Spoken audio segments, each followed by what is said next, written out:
राधा अक्का. एका ओसाड उजाड मैदानावर एकच झोपडी होती राधा अक्काची.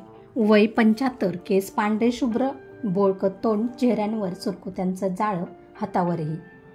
उन्हातानात काम करून राबलेला चेहरा, पण शरीर अजूनही काटक. सगळं सोसूनही अजूनही ताट मेहनती. त्या शाकारलेल्या फुटक्या झोपडीत जे काही असेल ते राधा अक्कानं सगळं नीट मांडलेलं. कोपऱ्यात 2 मातीचे हांडे, चूल, बाजूला सरपण, 4 फुटकी भांडी, पण तेही छान पुसून अशी मांडून ठेवलेली. 4 गवती टोपल्या, एकात तिचे कपडे, 2-4 चमचे, काडीपिटी आणि 4थ्या टोपलीत भाज्या, अशा छान झाकून ठेवलेल्या. राधा अक्का डोक्यावर सरपून घेऊन अशी वाकून झोपडीत शिरली. लुगड्याच्या पदराने तिनं तोंडावरचा घाम पुसला. बाजूच्या मडक्यातील तिनं पाणी घटाघटा प्यायली आणि तिथेच आडवी झाली. उन्हामुळे, श्रमामुळे इतकी दमली की ग्लानी आली तिला आणि झोप लागली. टाळ मृदुंगाचा आवाज येऊ लागला. भगव्या पताका दिसू लागल्या आकाशात. एक नदी दिसली आणि बाजूला एक वाळवंट. राधा अक्काने डोळे उघडले. हे काय स्वप्न आहे आणि का दिसतंय आपल्याला गेले काही दिवस सतत? राधा अक्काला प्रश्न पडला, पण तो प्रश्न बाजूला सारून ती कामाला लागली. संध्याकाळी होत आली होती. ती सूर्य मावळायच्या आत तिला स्वतःपुरता का होईना पण स्वयंपाक करायचा होता.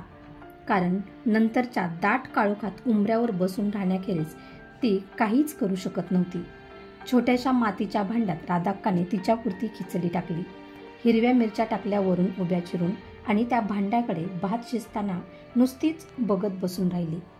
तिची तंद्री लागली आणि आजूबाजूंच्या गोष्टींचा, भूतकाळाचा विसर पडायचा तिला. अशा वेळेस पुरतं शांत बरं वाटायचं तिला. म्हणूनच तिच्या एकटीपुरता का असेना पण राधा अक्का मन लावून स्वयंपाक करायची. गरम गरम खिचडी मन लावून खाल्ली तिने. घटाघटा पाणी प्यायली, पदराला तोंड पुसून ढेकर दिले आणि उंबऱ्यात जाऊन बसली. समोरच्या मैदानाला सूर्य अस्ताला चालला होता आणि राधा अक्का भूतकाळात शिरली. राधा अक्काच्या मुलानं समोरच्याच एका झाडावर गळफास लावून आत्महत्या केली होती. गरिबी, दुष्काळ या सगळ्याला तोंड द्यायची, त्याची सामना करायची त्याची ताकद लवकर संपली. त्याची बायको आणि 2 मुलं हुमसून रडत होती, पण राधा अक्का मात्र तेव्हाही निश्चल होती. थंडपणे या सगळ्या दृष्टांकडे पाहत होती.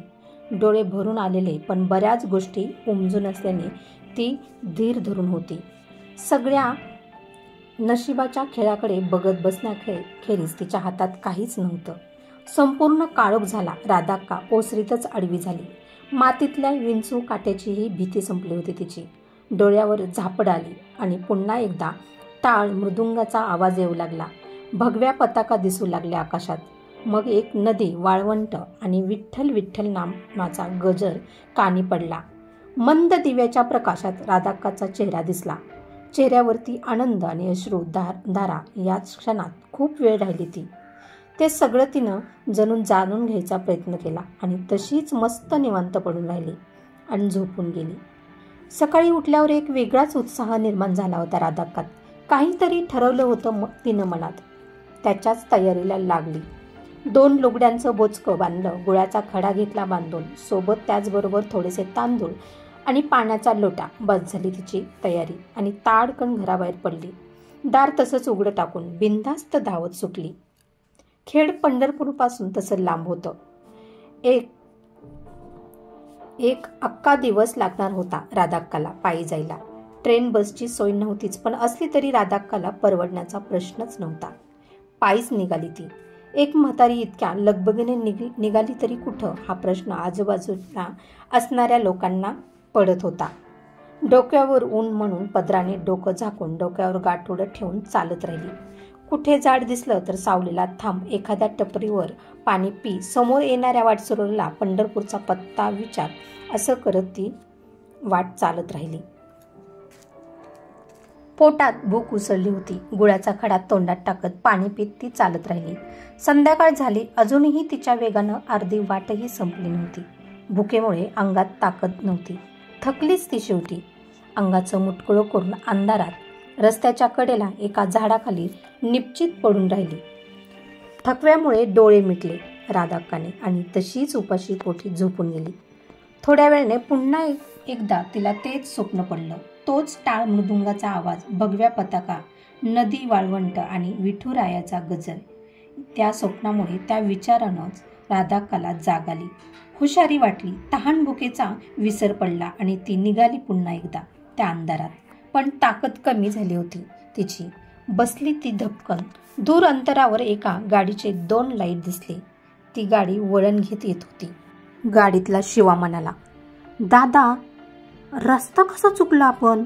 असं कधी होत नाही. इतक्या वेळाला प्रवास केलाय आणि आता काय आहोत, कुठं आहोत, कुठच्या रस्त्याला आहोत, काय झालंय, काय उमजन मला. दादा म्हणाला, मला बी काय कळा नाही गड्या. बघू हा रस्ता कुठं जातोय. अहो दादा, गाडी हळू करा बरं. ते काय हाय रस्त्याच्या बाजूला, ते बघा, सरकत सरकत जातोय कोणीतरी. ते बघा हलतय ते झुडपाच्या बाजूला, बघितलं का? शिवानं गाडीचा स्पीड कमी करत करत गाडी बाजूला उभी केली. दादा म्हणाला, अरे आजी आहेत कोणी, माऊली, काय हे, काय बोलावं काय कळेना झालंय. रात्रीच्या अंधारात अशा येळेला तुम्ही? शिवाला पुढे काहीच बोलवेना. आहो आजी, आहो माऊली, कुठं चाललासा अशा येळेला? राधाक्काने एक वार वर पाहिलं दोघांकडं आणि ती तशीच सरकत पुढे निघाली. पंढरपूरला जाताय नव, या गाडीत सोडतो तुम्हाला. दादा आणि शिवाने बळबळच राधाक्काला गाडीत बसवलं. दादाने गाडी सुरू केली. शिवाने राधाक्काला थोडं खायला दिलं. राधाक्का मुकाट्याने हे सगळं करून घेत होती. ताकदच संपली होती तिची. तशीच मागच्या सीटवर बघत बसून राहिली आणि झोपी गेली. बराच वेळाने राधाक्काने डोळे उघडले तेव्हा उजळलं होतं. गाडी पंढरपुरात पोहोचली. टाळ मृदुंगाचे आवाज, विठ्ठल नामाचा गजर कानी पडला तिच्या. आकाशात भगव्या पताका, डोक्याला टिळा लावलेले, भजनात दंग असलेले वारकरी दिसले तिला. कुणी रस्त्यावर लोळणं घेत निघालंय, कुणी लोटांगण घालतंय. भक्तीची फक्त विविध रूपं. दादा आणि शिवानं गाडी थांबवली. राधाक्का खाली उतरली, बोचकं सांभाळत. अत्यंत मनापासून तिनं दोघांना नमस्कार केला आणि लागली तुरुतुरू चालू पडली. दादा आणि शिवा ती गेली त्या वाटेकडे बघतच राहिले.